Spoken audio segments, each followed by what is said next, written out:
जी नाज़रीन, जी त हिन वक्त असीं मौजूद आहियूं कंदकोट में, जिते सिंधड़ी प्रेस क्लब जे नौजवान सहाफ़ी जेको आहे पारां एहतजाज कयो पियो वञे। अचो त नौजवान सां ॻाल्हायूं था त हिननि जो छा चवणु आहे। जीअं त कुझु टाइम 17 जेको आहे 9 जे जेको आहे हिकिड़ो वाक़ियो थियो हुयो नकली मेडिसन जो, जेको आहे गुलाब नूनारी जेको आहे माजिद मेडिकल स्टोर, जेको स्टिल अनरजिस्टर्ड मेडिकल स्टोर आहे, जंहिंजो लाइसेंस 2016 में एक्सपायर आहे। जंहिंजे जेको आहे कुझु सरकारी हिकु ॿ सरकारी माण्हू, जेको हिकु सरकारी जेको आहे माण्हू हुनजो जेको आहे पार्टनर आहे, जेको हिनखे फुल सपोर्ट करे थो। जंहिंखां पोइ जेको आहे हुन मेडिसन हिकु नकली ॾिनी हुई, जंहिं मेडिसन खाइण सां मुंहिंजी अमर जेका बेहोश थी वई। उनजी शिकायत मां जेको आहे खणी करे जेको आहे DC साहब ऐं उन्हनि जेको आहे हिकु एप्लीकेशन लिखी ऐं न्यूज़ में बि हलायो। DC साहब नोटिस वरितो, हू मेडिसन आहे सल्वीप्राइड, जेको आहे लेवोसल्प्राइड में, उहा मेडिसन एक्सपायर ऐं जेको आहे अनरजिस्टर्ड आहे पूरे पाकिस्तान लेवल ते। उनखां पोइ DC साहब जेको आहे नोटिस वठी करे पंहिंजे जेको आहे क्लार्क खे जेको आहे घुरायो, सनाउल्ला हिकिड़ो जेको आहे उन्हनि DC साहब जो क्लार्क आहे, उनखे जेका असांखां उहा टेबलेट बि वरिती हुई ऐं जेको आहे उनखे जेको आहे इहो चयो हुयो त ड्रग इंस्पेक्टर जेको आहे साहिब अली मीराणी खे घुरायो वञे इन जो इंस्पेक्शन ते। उन इंस्पेक्शन ते ड्रग इंस्पेक्टर आयो, जंहिं इंस्पेक्शन तां असां मुतमिन न आहियूं, छो जो जंहिं ड्रग रिएक्शन कई आहे उहा ड्रग ई DC साहब जे ऑफिस मां जेको आहे ड्रग इंस्पेक्टर न खणी वियो आहे इंस्पेक्शन जे लाइ।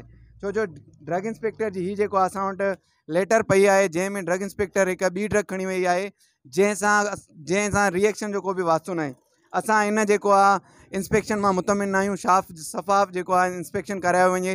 नंबर ॿी ॻाल्हि, उन इंस्पेक्शन खां पोइ जॾहिं DC साहब नोटिस वरितो, उन खां पोइ गुलाब नूनारी ऐं उनजो अताई इलीगल प्रैक्टिस करे थो कंदकोट में, जंहिंजो इलीगल लेबार्टी बि आहे ऐं जेको आहे मेडिकल स्टोर बि आहे, ऐं हू इलीगल प्रैक्टिस करे थो आदम नूनारी भाउ।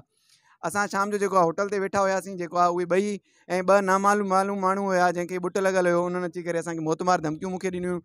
जेको आहे उन्हनि चयो जेको आहे हिन पोस्टरनि खे डिलीट कयो वञे, जेकॾहिं तव्हां डिलीट नथा कयो त तव्हांखे शहर मां बि गुम कराईंदासीं ऐं तव्हांखे क़तल करायो वेंदो।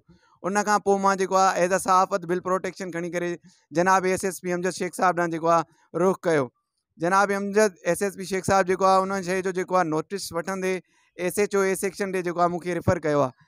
स्टिल उहे जेके आहिनि, असां जेकॾहिं उन्हनि खे गिरफ़्तार करण जी जेको आहे कोशिशि था कयूं, बाबा प्रोटेक्शन ॾिनो वञे, त उन्हनि खे जेकॾहिं A सेक्शन SHO खणी थो अचे त कुझु बाअसर माण्हू जेको आहे ऐं जेको आहे DC ऑफिस मां हिकिड़ो जेको आहे इंटरफेयर करे उनखे जेको आहे छॾायो थो वञे।